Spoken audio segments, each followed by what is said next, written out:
to tell you that CPM Rashtra Central Committee is very proud of in participating in this program, and I congratulate the Karnataka State Committee of the party, Comrade Manasriya and Comrade Indriya and other comrades for arranging this program of book release today while our Central Committee is in session in near Avanagadu. So ನಮ್ಮ ಪಕ್ಷದ ಕೇಂದ್ರ ಸಮಿತಿಯ ಸಭೆ ಪಕ್ಕದ ಬಾಮನಕಲ್ಲೂರಿನಲ್ಲಿ ನಡೀತಾ ಇರಬೇಕಾದ್ರೆ ಕೇಂದ್ರ ಸಮಿತಿಯ ಸಭೆ ಇಂಥದ್ದೊಂದು ಸಂದರ್ಭದಲ್ಲಿ ಡಾಕ್ಟರ್ ಬಿ ಆರ್ ಅಂಬೇಡ್ಕರ್ ಮತ್ತು ಪ್ಯಾಲೆಸ್ಟೈನ್ ಕುರಿತು ರಚಿಸಲ್ಪಟ್ಟಂತಹ ಪುಸ್ತಕ ಬಿಡುಗಡೆ ಕಾರ್ಯಕ್ರಮವನ್ನು ಇಲ್ಲಿ ಈ ಸಂದರ್ಭದಲ್ಲಿ ಆಯೋಜನೆ ಮಾಡಿದ CPML ಪಕ್ಷದ ಕಮ್ಮಡ ವೀರದ್ರಯ್ಯ ಮಾನ್ಸಯ್ಯ ಮತ್ತು ಉದ್ದೆಲ್ಲ ಸಂಗಾತಿಗಳಿಗೆ ತಮಗೆಲ್ಲರಿಗೂ ನಾನು ಅಭಿನಂದಿಸ್ತೀನಿ. And the Central Committee of CPML Rashtra has decided to publish these two very important and very historically and the present context where we are facing the biggest threat from RSS fascism. It is in this context that the CPML Rashtra has decided to publish the book on Dr. Ambedkar. As decided by the Central Committee, the publication center of Red Star, that is Red Star Publications, has produced the first book, as Comrade Manasriya said, written by Comrade Manasriya, Comrade Shankar and Comrade Vijay Kumar, 3 PB comrades, Politburo members of our party. ನಮ್ಮ ಪಕ್ಷದ ಕೇಂದ್ರ ಸಮಿತಿ ನಿರ್ಧಾರ ಕೈಗೊಂಡದರ ಪ್ರಕಾರ ಇವತ್ತಿನ ದಿನಗಳಲ್ಲಿ ಅಂದರೆ fascist ದಾಳಿ ಮುಂದುವರೆದಿರುವಂಥ ದಿನಗಳಲ್ಲಿ ಎಲ್ಲ ರಂಗದ ಮೇಲೆ ಎಲ್ಲ ಹಂತದಲ್ಲಿ ಫ್ಯಾಸಿಸ್ಟ್ ಆಕ್ರಮಣ ಮುಂದುವರೆದಂಥ ಈ ಸಂದರ್ಭದಲ್ಲಿ ಕೇಂದ್ರ ಸಮಿತಿ ತೀರ್ಮಾನ ಮಾಡಿದ್ದೇನೆಂದರೆ ಡಾಕ್ಟರ್ ಬಾಬಾ ಸಾಹೇಬ್ ಅಂಬೇಡ್ಕರ್ ಕುರಿತು ಒಂದು ಸರಿಯಾದ ನೋಟವನ್ನು ಬೀರುವಂಥ ಪುಸ್ತಕವನ್ನು ರಚನೆ ಮಾಡಬೇಕಂದಾಗ ನಮ್ಮ ಪಕ್ಷದ ಪಾಲಿಟಿ ಬ್ಯೂರೋ ಸದಸ್ಯರಾದ ಕಮ್ಮಡ್ ಮಾನ್ಸಯ್ಯ, ಶಂಕರ್ ಮತ್ತು ವಿಜಯ್ ಕುಮಾರ್ ಆ ಪುಸ್ತಕವನ್ನು ತಯಾರಿಸಿದ್ದಾರೆ, ಬರೆದಿದ್ದಾರೆ. ಹಾಗೆಯೇ ಪ್ಯಾಲೆಸ್ಟೈನ್ ಕುರಿತು ಪುಸ್ತಕವನ್ನು ಬರೆದಿದ್ದಾರೆ. The Palestine book written by Comrade Kabir and Comrade Shankar, Politburo members of the party, is also published in the specific context in which you know that the Palestine people are now facing the biggest genocide, extermination by the US-led Zionist forces.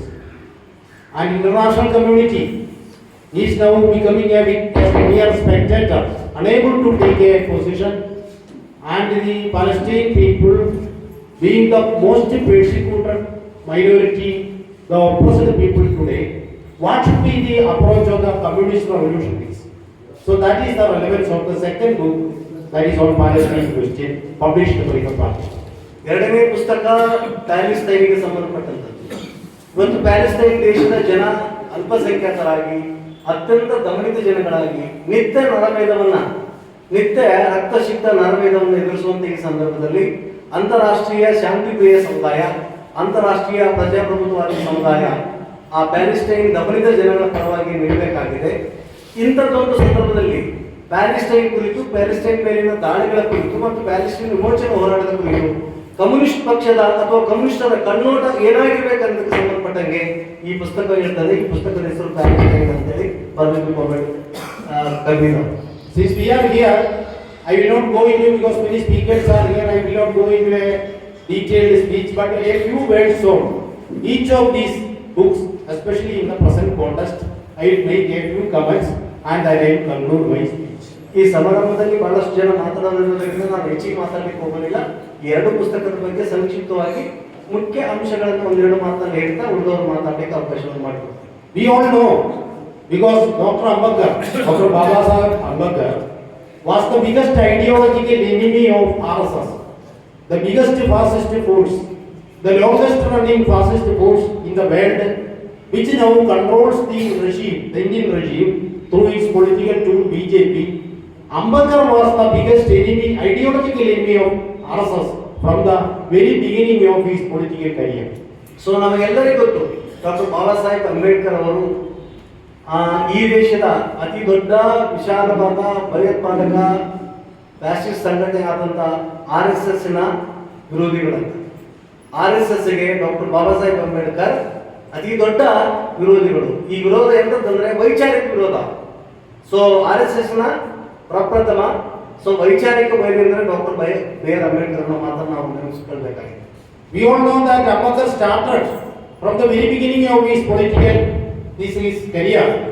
He was the first man, first Indian politician to identify the biggest, the essence of RSS fascism from the very beginning, and that is why the ideological guideline of RSS, Manusmriti, it was Ambedkar who made the Manusmriti in 1927, December 25. That was the starting point. ಆರಂಭದಲ್ಲೇ RSS ನ ಅಂತಃಸಾರ ಏನಾಗಿದೆ, ಅದರ ಸಿದ್ಧಾಂತ ಏನಾಗಿದೆ, ಅದರ ವಿಚಾರ ಏನಾಗಿದೆ ಅನ್ನೋದನ್ನ ಸರಿಯಾಗಿ ಗ್ರಹಿಸಿದಂತ ಏಕೈಕ ನಾಯಕ ಅಂದ್ರೆ ಡಾಕ್ಟರ್ ಬಾಬಾ ಸಾಹೇಬ್ ಅಂಬೇಡ್ಕರ್ ಅನ್ನೋ ಮಾತನ್ನು ನೆನಪಿಸಬೇಕಾಗಿದೆ. ಆ ಕಾರಣಕ್ಕಾಗಿಯೇ ಡಾಕ್ಟರ್ ಬಾಬಾ ಅಂಬೇಡ್ಕರ್ ಅವರು 1927 ಡಿಸೆಂಬರ್ನಲ್ಲಿ RSS ನ ಅಂತಃಸಾರ, RSS ನ ಅಂತರಂಗ, ವೈಚಾರಿಕ ಅಂತರಂಗವಾದಂತ ಮನುಸ್ಮೃತಿಗೆ ಬೆಂಕಿಯನ್ನಿಟ್ಟು ಮತ್ತು ಅದನ್ನು ಸುಟ್ಟು ಹಾಕಿದರು. And when led by Dr. Ambedkar, when the Indian Constitution was finalized and when the Constituent Assembly adopted it, it was RSS which proposed that Manusmriti, which Dr. Ambedkar made in 1927, that December 25, should be the Indian Constitution. RSS demanded, 2 times they demanded that Manusmriti should be the Indian Constitution through its organizer, published in November and January. That is November 1949 and January 1950, RSS again demanded. So ಯಾವಾಗ ಭಾರತ ದೇಶದ ಸಂವಿಧಾನಕ್ಕಾಗಿ ಸಂವಿಧಾನ ಸಭೆಯನ್ನು ರಚಿಸಲಾಯಿತು, ಸಂವಿಧಾನ ಸಭೆಯಲ್ಲಿ ವಿಸ್ತೃತವಾದ ಚರ್ಚೆಯ ಮೂಲಕ ಭಾರತ ದೇಶದ ಸಂವಿಧಾನವನ್ನ ಸ್ವೀಕಾರ ಮಾಡಲಾಯಿತು. ಆ ಸ್ವೀಕಾರ ಮಾಡಿದ ಸಂದರ್ಭದಲ್ಲಿ RSS ಹೇಳಿದ್ದೇನೆಂದ್ರೆ, RSS ನ ಮುಖವಾಣಿಯಾದಂತ ಆರ್ಗನೈಸರ್ ಅನ್ನುವಂಥ ಪತ್ರಿಕೆಯ ಮೂಲಕ 2 ಬಾರಿ, ಒಮ್ಮೆ ಡಿಸೆಂಬರ್ ಮತ್ತೊಂದು ಜನವರಿಯಲ್ಲಿ 2 ಬಾರಿ ಸಂಪಾದಕೀಯ ಮೂಲಕ ಬರೆದಿದ್ದೇನೆಂದ್ರೆ, ಭಾರತ ದೇಶಕ್ಕೆ ಈ ಸಂವಿಧಾನ ಬೇಕಾಗಿಲ್ಲ, ಭಾರತ ದೇಶಕ್ಕೆ ಮನುಸ್ಮೃತಿಯೇ ಸಂವಿಧಾನ ಆಗಬೇಕಂತೇಳಿ ಅಧಿಕೃತವಾಗಿ RSS ತನ್ನ ಮುಖವಾಣಿ ಪತ್ರಿಕೆಯಲ್ಲಿ ಪ್ರಕಟಣೆ ಮಾಡಿದ್ದಿದೆ. ಈ ಮೂಲಕ ಅರ್ಥ ಮಾಡ್ಕೊಳ್ಬೇಕಾದ ಏನಂದ್ರೆ, 1927 ಮನುಸ್ಮೃತಿಯನ್ನು ಸುಡೋದ್ರ ಮೂಲಕ ಈ ದೇಶಕ್ಕೆ ಹೊಸ ಸಂವಿಧಾನವನ್ನ ಅಂಬೇಡ್ಕರ್ ಅವರು ಕೊಟ್ಟರೆ, ಅಂಬೇಡ್ಕರ್ ಸಂವಿಧಾನ ಕೊಡಮಾಡುವ ಸಂದರ್ಭದಲ್ಲಿ ಈ ದೇಶಕ್ಕೆ ಸಂವಿಧಾನ ಬೇಡ, ಮನುಸ್ಮೃತಿ ಬೇಕನ್ನುವಂತ ಮಾತು ಕೇಳಿ ಬಂದಿದೆ. Within 25 days of the adoption of the Constitution, Hindu Mahasabha and RSS banned the effigy of Dr. Ambedkar at Ram Leela ground in New Delhi, along with that of Jawaharlal Nehru. ಭಾರತದ ಸಂವಿಧಾನ ಸಭೆ ಸಂವಿಧಾನವನ್ನು ಸ್ವೀಕಾರ ಮಾಡಿ ಬಿಡುಗಡೆ ಮಾಡಿದ ಕೇವಲ 25 ದಿನಗಳಲ್ಲಿ ದೆಹಲಿಯ ರಾಮಲೀಲಾ ಮೈದಾನದಲ್ಲಿ ಡಾಕ್ಟರ್ ಬಾಬಾ ಸಾಹೇಬ್ ಅಂಬೇಡ್ಕರ್ ಅವರ ಪ್ರತಿಕೃತಿಯನ್ನು ದಾನ ಮಾಡಿದವರು ಯಾರಂದ್ರೆ ಅವರೇ ಹಿಂದೂ ಮಹಾಸಭೆಯವರು, ಅವರೇ RSS ನವರು. I am not extending my presentation, comrades and friends. Today we are facing RSS fascism in India. So ನಾನು ನನ್ನ ಮಾತನ್ನು ವಿಸ್ತರಿಸುವುದಿಲ್ಲ, ಯಾಕಂದ್ರೆ ನಾನು ನೇರವಾಗಿ ಮಾತಿಗೆ ಬರ್ತೀನಿ. And in this context, we have to uphold Dr. Ambedkar's position on RSS fascism and its ideological basis, Manusmriti. We must know that the Indian judiciary, even today, many judges of India in the higher courts are quoting Manusmriti in their judgments against oppressed and the working class of India. ಇವತ್ತು RSS ಏನು ಈ ದೇಶದ ಮೇಲೆ ಆಕ್ರಮಣ ಮಾಡ್ತಿದೆ, ಅದು ಸಾಧಾರಣ ಆಕ್ರಮಣ ಅಲ್ಲ, ಅದು ಆಕ್ಚುಲಿ ಫ್ಯಾಸಿಸ್ಟ್ ಆಕ್ರಮಣ. ಈ ದೇಶದ ಸಂವಿಧಾನದ ಮೇಲೆ ಆಕ್ರಮಣ ಮಾಡ್ತಿದೆ RSS, ಅದು ಸಾಧಾರಣ ಆಕ್ರಮಣ ಅಲ್ಲ. ಅಷ್ಟೇ ಅಲ್ಲ, ಭಾರತ ದೇಶದ ಮುಖ್ಯವಾದ ಕ್ಷೇತ್ರಗಳಾದ ಸಾರ್ವತ್ರಿಕ ಕ್ಷೇತ್ರಗಳಾದ ನ್ಯಾಯಾಂಗದೊಳಗಡೆ, ಆಡಳಿತ ರಂಗದೊಳಗಡೆ RSS ನ ಫ್ಯಾಸಿಸ್ಟ್ ಆಕ್ರಮಣ ಶುರುವಾಗಿದೆ. ಇಂಥ ಸಂದರ್ಭದಲ್ಲಿ ಈ RSS ಮನುವಾದವನ್ನು ಮನುಸ್ಮೃತಿಯನ್ನು ಪ್ರತಿಪಾದಿಸುತ್ತಿದೆ. ಆ ಕಾರಣಕ್ಕಾಗಿ ಇವತ್ತು ಡಾಕ್ಟರ್ ಬಾಬಾ ಸಾಹೇಬ್ ಅಂಬೇಡ್ಕರ್ ಅವರ ವಿಚಾರ ಬಹಳಷ್ಟು ಮಹತ್ವವನ್ನು ಪಡೆದಿದ್ದನ್ನು ಮಾತುಗಳಲ್ಲಿ ಬಯಸಿದೆ. So by publishing this book, we are putting forward, CPM and Red Star is putting forward our position on Dr. Ambedkar, that the communists in India, the Indian communist movement failed to understand who Ambedkar was. That is the main problem that the communist movement faced in India, and because of that, the Indian communist movement failed to organize the working class and the oppressed, and they failed to lead the Indian independence movement, and they failed to bring forward the Indian revolution because of their utter failure to understand Dr. Ambedkar. That is our understanding. So ಈ ಪುಸ್ತಕಗಳನ್ನ ನಾವು ಪ್ರಚುರಪಡಿಸೋದ್ರ ಮೂಲಕ ನಾವು ನೇರವಾಗಿ ಅಂಬೇಡ್ಕರ್ ಅವರ ನಿಲುವಿನ ಜೊತೆಗೆ ನಿಲ್ಲಿಗೆ ಬಯಸ್ತೀವಿ CPM ಯಾಕಂತ ಹೇಳಿದ್ರೆ ಈ ದೇಶದಲ್ಲಿ ಕಮ್ಯುನಿಸ್ಟ್ ಚಳವಳಿ ಈ ದೇಶದ ಸ್ಥಿತಿನ ಅರ್ಥ ಮಾಡಿಕೊಳ್ಳಲು ವಿಫಲ ಆಗಿತ್ತು. ಈ ದೇಶದ ಕಮ್ಯುನಿಸ್ಟ್ ಚಳವಳಿಯ ನಾಯಕತ್ವ ಡಾಕ್ಟರ್ ಬಾಬಾ ಸಾಹೇಬ್ ಅಂಬೇಡ್ಕರ್ ಅವರನ್ನ ಅರ್ಥ ಮಾಡ್ಕೊಳ್ಳಿಕ್ಕೆ ಸಾಧ್ಯ ಆಗದೆ ಹೋಗಿತ್ತು. ಈ ದೇಶದಲ್ಲಿ ಇರ್ತಕ್ಕಂಥ ಜಾತಿ ವ್ಯವಸ್ಥೆಯನ್ನು ಅರ್ಥ ಮಾಡಿಕೊಳ್ಳೋದ್ರಲ್ಲಿ ವಿಫಲ ಆದದ್ದು. ಆ ವೈಫಲ್ಯವನ್ನ ತೋರಿಸದೆ ಅಂಬೇಡ್ಕರ್ ಅವರ ಜೊತೆಗೆ ನಿಲ್ಲಬೇಕಾದಂತ ನಿಲುವನ್ನು ಹೊಂದಬೇಕಾದಂತ ಹೋರಾಡಬೇಕಾದಂತ ಜವಾಬ್ದಾರಿ ನಿಜವಾದ ಕಮ್ಯುನಿಸ್ಟ್ ಪಕ್ಷಗಳ ಮೇಲಿದೆ ಅನ್ನೋ ಅರ್ಥದಲ್ಲಿ ನಾವು ಈ ಪುಸ್ತಕದ ಮೂಲಕ ನಾವು ಡಾಕ್ಟರ್ ಬಾಬಾ ಸಾಹೇಬ್ ಅಂಬೇಡ್ಕರ್ ಜೊತೆಗೆ ನಿಲ್ತಾ ಇದ್ದೀವಿ ಮತ್ತು ನಿಂತಿದ್ದೀವಿ. Comrades and friends, I once again tell you that the communist movement in India in the beginning was not like that. The Indian communist movement, the CPI in the beginning, was having a friendly, comradely relation with Dr. Ambedkar, and both were fighting against the Indian caste system, against the Indian ruling classes, and against imperialism on the side of the working class and the oppressed. That was the beginning. But when the communist movement took a mechanical approach, a Brahminical approach, what happened? Ambedkar and communists separated, and that led to the biggest failure on the part of the Indian communist movement. And our book written by comrades is going to evaluate a thorough concrete evaluation of this and going to rectify the mistakes, and that is the task of the party by publishing this book. ಆರಂಭದಲ್ಲಿ 1930 ಮತ್ತು 40ರ ದಶಕದಲ್ಲಿ ಆರಂಭದಲ್ಲಿ Bharat communist ಪಕ್ಷ CPI party ಈ ರೀತಿ ನಿಲುವಳಿರಲಿಲ್ಲ, ಅದು ಸರಿಯಾದ ನಿಲುವನ್ನೇ ಹೊಂದಿತ್ತು. ಆರಂಭದ ದಶಕದಲ್ಲಿ ಭಾರತ ಕಮ್ಯುನಿಸ್ಟ್ ಪಕ್ಷ ಅಂಬೇಡ್ಕರ್ ಜೊತೆಗೆ ಐಕ್ಯ ಮತವನ್ನು ಹೊಂದಿತ್ತು, ಸಮ್ಮತಿಯನ್ನು ಹೊಂದಿತ್ತು. ಸೊ ವರ್ಗ ನಿರ್ಮೂಲನೆ ವಿಷಯದಲ್ಲಿ, ಜಾತಿ ನಿರ್ಮೂಲನೆ ವಿಷಯದಲ್ಲಿ ಅಥವಾ ಸಾಮ್ರಾಜ್ಯ ವಿರೋಧಿ ಹೋರಾಟದ ವಿಷಯದಲ್ಲಿ, ಬಹಳ ಮುಖ್ಯವಾಗಿ ಭಾರತದ ಸ್ವಾತಂತ್ರ್ಯ ಚಳವಳಿ ವಿಷಯದಲ್ಲಿ ಆವತ್ತಿನ ಸಿಪಿಐ ಪಕ್ಷ ಅಂಬೇಡ್ಕರ್ ಜೊತೆಗಿತ್ತು. ಆದರೆ ತದನಂತರ ಏನಾಯ್ತಂದ್ರೆ ಭಾರತ ಕಮ್ಯುನಿಸ್ಟ್ ಚಳವಳಿ ನಾಯಕತ್ವದ ಪ್ರಶ್ನೆ, ಭಾರತದ ಕಮ್ಯುನಿಸ್ಟ್ ಚಳವಳಿಯಲ್ಲಿ ಬ್ರಾಹ್ಮಣವಾದದ ಪ್ರಭಾವ ಶುರುವಾದ ಮೇಲೆ, ಬ್ರಾಹ್ಮಣವಾದನೇ ಕಮ್ಯುನಿಸ್ಟ್ ಪಕ್ಷದ ನಾಯಕತ್ವ ಅಂತೇಳಿ ಆದ್ಮೇಲೆ ಇಂಥದ್ದೊಂದು ಮಹತ್ತರವಾದಂತ ಕರ್ತವ್ಯವನ್ನ ಕೈ ಬಿಡಲಾಯಿತು. ಆಮೇಲೆ ಮಾರ್ಕ್ಸ್ವಾದವನ್ನ ಒಂದು ವೈಜ್ಞಾನಿಕ ಸಿದ್ಧಾಂತ ಅನ್ನೋದ್ರ ಬದಲಾಗಿ ಅದೊಂದು ಯಾಂತ್ರಿಕ ಸಿದ್ಧಾಂತವಾಗಿ ಅನ್ವಯಿಸುವುದರ ಮೂಲಕ ಈ ಕಾರ್ಯಭಾರದಿಂದ ಕಮ್ಯುನಿಸ್ಟ್ ಚಳವಳಿ ದೂರ ಆಯ್ತು ಅನ್ನೋ ಮಾತನ್ನ ವಿವರಿಸುವುದರ ಮೂಲಕ ಈ ಪುಸ್ತಕ ಒಂದು ದೊಡ್ಡ ಚರ್ಚೆಗೆ ಅವಕಾಶ ಮಾಡಿಕೊಡುತ್ತದೆ. So now Communist Party India was ventured for such a task. It is CPM structure that we are taking forward the task of taking a boldly position, a Marxist position on understanding Dr. Ambedkar, and we stand for a united position with the working class and the oppressed people of India, the untouchables. Only then Indian revolution can be carried forward. That is the task of the first book. Bharat ದೇಶದಲ್ಲಿ ಅನೇಕ communist ಪಕ್ಷಗಳು, communist ಗುಂಪುಗಳು ಕೆಲಸ ಮಾಡ್ತೇವೆ ಇಲ್ಲ ಅಂತ ಹೇಳಂಗಿಲ್ಲ. ಆದ್ರೆ ಸೊ ಸಿಪಿಎಂ ರಿಜಿಸ್ಟರ್ ಏಕ ಮಾತ್ರ ಕಮ್ಯುನಿಸ್ಟ್ ಪಕ್ಷ ಡಾಕ್ಟರ್ ಬಾಬಾ ಸಾಹೇಬ್ ಅಂಬೇಡ್ಕರ್ ಅವರನ್ನ, ಇಲ್ಲಿನ ವರ್ಗ ಮತ್ತು ಜಾತಿ ಸಮಸ್ಯೆಯನ್ನ, ಇಲ್ಲಿನ ವಾಸ್ತವಿಕತೆಯನ್ನ ಗುರುತಿಸಿ ಅದರ ಪರಿಹಾರಕ್ಕೆ ನಿಂತ ಏಕ ಮಾತ್ರ ಪಾರ್ಟಿ ಅಂತ ಹೇಳಿದ್ರೆ ಅತಿಶಯೋಕ್ತಿ ಆಗ್ಲಿಕ್ಕೆ ಸಾಧ್ಯತೆ ಇಲ್ಲ ಅನ್ನೋ ಮಾತನ್ನು ಹೇಳಿದರೆ ಈ ಒಂದು ಕಾರ್ಯಭಾರವನ್ನು ಕೈಗೆತ್ತಿದ್ದಾರೆ. Coming to the second book, Palestine Question, that is also we are publishing from a left democratic perspective. We must know that today, when the Palestinian people, we must know what was the position of Mahatma Gandhi. Mahatma Gandhi was we have many, communists have many differences with Mahatma Gandhi. But Mahatma Gandhi was the political leader, the sole political leader who opposed the formation of a Jewish state in 1948. Gandhi said that it is not possible to give a Jewish state to the Jewish Zionists. It will be harmful, and Gandhi opposed from the very beginning. That is Gandhi's advantage, Gandhi's far-sightedness. We uphold that. What has happened today? Now the Palestinian people is now being exterminated by US imperialism, not only by US imperialism, backed by European imperialists and all reactionaries, including Indian RSS, including Indian suffragists. They are also supporting the Zionists, persecuting the Palestinians based on their Islamophobic position, the anti-Muslim position. ಎರಡನೇ ಪುಸ್ತಕ ಪ್ಯಾಲೆಸ್ಟೈನ್ಗೆ ಸಂಬಂಧಿಸಿದ್ದು. Palestine ಇವತ್ತು ನಿತ್ಯ ರಕ್ತದ ಹೊಕ್ಕಳೆಯಲ್ಲಿ ಮುಳುಗುತ್ತಾ ಇದೆ. ಪ್ಯಾಲೆಸ್ಟೈನಿನ ಜನರನ್ನ ನಿತ್ಯ ನರಮೇಧದಲ್ಲಿ ಹತ್ತಲಾಗ್ತಿದೆ. Palestine ಮೇಲೆ ಇಸ್ರೇಲ್ ಜಿಯೋನಿಸ್ಟ್ ದಾಳಿ ಮುಂದುವರೆದಿದೆ. ಆದ್ರೆ ಇವತ್ತು ಮಹಾತ್ಮ ಗಾಂಧಿ ನೆನಪು ಮಾಡ್ಕೊಳ್ಬೇಕು. ನಾವು ಕಮ್ಯುನಿಸ್ಟರು ಮಾರ್ಕ್ಸ್ವಾದಿಗಳು ಅನೇಕ ವಿಷಯದಲ್ಲಿ ಗಾಂಧಿ ಜೊತೆಗೆ ಅಭಿಪ್ರಾಯವನ್ನು ನಮಗಿದೆ.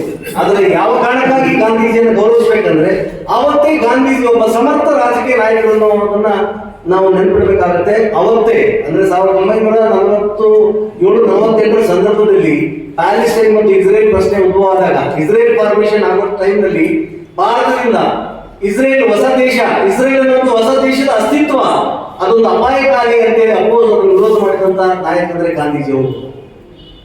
ಇಸ್ರೇಲ್ ಒಂದು ಹೊಸ ದೇಶ, ಪ್ಯಾಲೆಸ್ಟೈನ್ ಜನರ ಹಕ್ಕು ಇಡೀ ಭೂಪ್ರದೇಶ ಪ್ಯಾಲೆಸ್ಟೈನ್ ಜನರಿಗೆ ಸೇರಿತ್ತು. ಇಸ್ರೇಲ್ ಅನ್ನುವಂತ ಹೊಸ ದೇಶದ ರಚನೆ ವಿರುದ್ಧ ಗಾಂಧಿ ಮಾತಾಡಿದ್ರು. ಆದ್ರೆ ಇವತ್ತು ಏನಾಗಿದೆ, ಇವತ್ತು ಕೇವಲ ಅಮೆರಿಕ ಅಲ್ಲ, ಯುರೋಪ್ ಸಾಮ್ರಾಜ್ಯಗಳು, ಅಮೆರಿಕ ಸಾಮ್ರಾಜ್ಯಗಳು, ಭಾರತ ದೇಶದ ಕೇಂದ್ರ ಸರ್ಕಾರ, ಮೋದಿ ಸರ್ಕಾರ, RSS ಬಿಜೆಪಿ ಸರ್ಕಾರ ಯಾರು ಜೊತೆಗಿದ್ದಾರೆ? ದಮನಿತ ಅಥವಾ ರಕ್ತದ ಹೋರ್ಕಳೆಯಲ್ಲಿ ಮುಳುಗಿ ತೇರಿಸುವಂತ ನಿತ್ಯ ನರಕವನ್ನ ಅನುಭವಿಸುವಂತ ಪ್ಯಾಲೆಸ್ಟೈನ್ ಜೊತೆಗಿಲ್ಲ, ಅವರು ಆಕ್ಚುಲಿ ಜಿಯೋನಿಸ್ಟ್ ಇಸ್ರೇಲ್ ಜೊತೆಗಿದ್ದಾರೆ. ಇದರ ಬಣ್ಣವನ್ನು ಮೇಲೆ ಹಾಕುವ ಸಲುವಾಗಿ ನಾವು 2ನೇ ಪುಸ್ತಕವನ್ನ ಬರೆಸಿದ್ವಿ.